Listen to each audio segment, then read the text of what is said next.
కరూర్ తొక్కిసలాటపై టీవీకి అధినేత hero Joseph Vijay ఎట్టకేలకు స్పందించారు. ఘటనలపై సెల్ఫీ వీడియోను మీడియాకు రిలీజ్ చేశారు. శనివారం కరూర్ జిల్లాలో టీవీకే రోడ్ షో నిర్వహించగా అక్కడ జరిగిన తొక్కిసలాటలో 40 మంది మృతి చెందారు.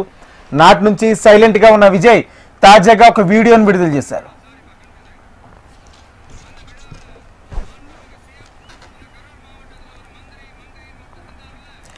తమపై ప్రేమతోనే వాళ్ళంతా రోడ్ షోకి వచ్చారని విజయ్ తెలిపారు. కరూర్లో మాత్రమే ఇది ఎందుకు జరిగిందని ప్రశ్నించారు. తాము ఎలాంటి తప్పు చేయలేదు, కానీ తమపైనే కేసులు పెట్టారని, నిజం ఎప్పటికైనా బయటపడుతుందని ఆశాభావం వ్యక్తం చేశారు. బాధితులను త్వరలోనే కలుస్తానని, ఘటనను సీఎం స్టాలిన్ రాజకీయం చేయాలని చూస్తున్నారని ఆరోపించారు. నన్ను టార్గెట్ చేయండి, కానీ నా కార్యకర్తలను కాదని వీడియోలో అన్నారు విజయ్. என் லைஃப்பில் இந்த மாதிரி ஒரு பெயின்ஃபுல்லான ஒரு சிச்சுவேஷனை நான் ஃபேஸ் பண்ணதே கிடையாது. மனசு முழுக்க வலி வலி மட்டும்தான். இந்த சுற்றுப்பயணத்தில் என்னோட மக்கள் பார்க்க வராங்க.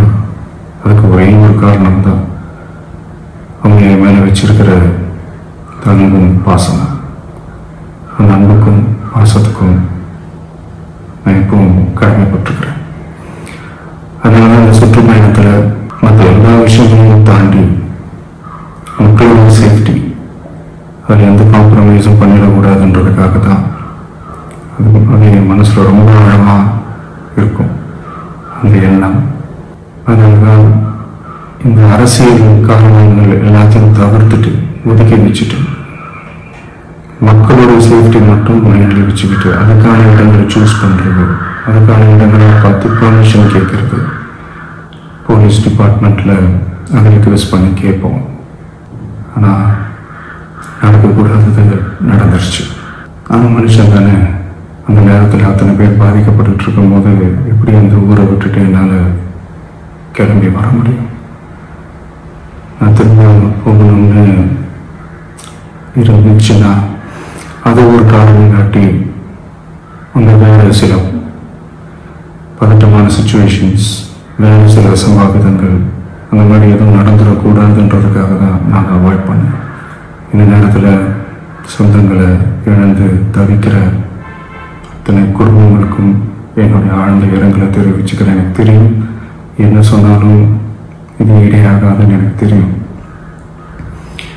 ஹாஸ்பிட்டலில் ட்ரீட் பண்ணிகிட்ருக்கிற எல்லாருமே சீக்கிரமாக க்யூர் ஆகி வரணுன்றதை இந்த நேரத்தில் நான் வேண்டிக்கிறேன்.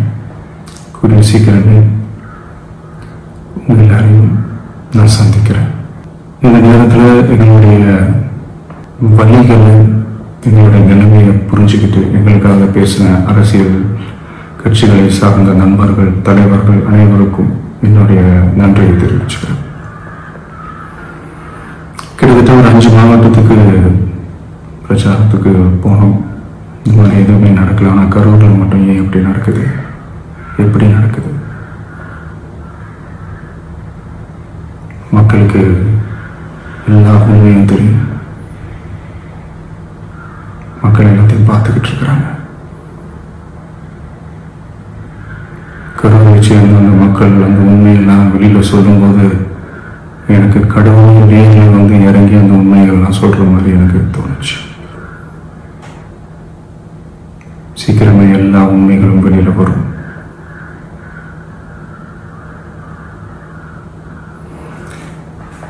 எங்களுக்கு தரப்பட்ட இடத்துல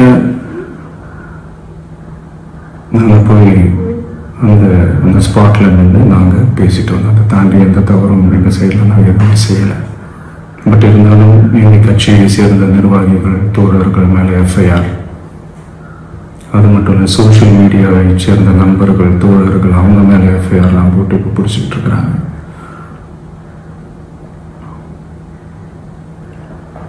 சிஎம் சார்,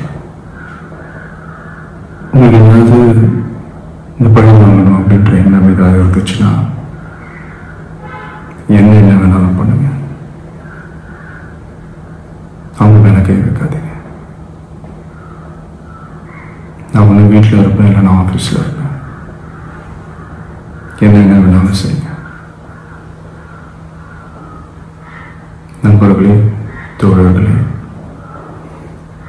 நம்மளுடைய அரசியல் பயணம் இன்னும் ஸ்ட்ராங்காக இன்னும் தைரியத்தோட கண்டினியூ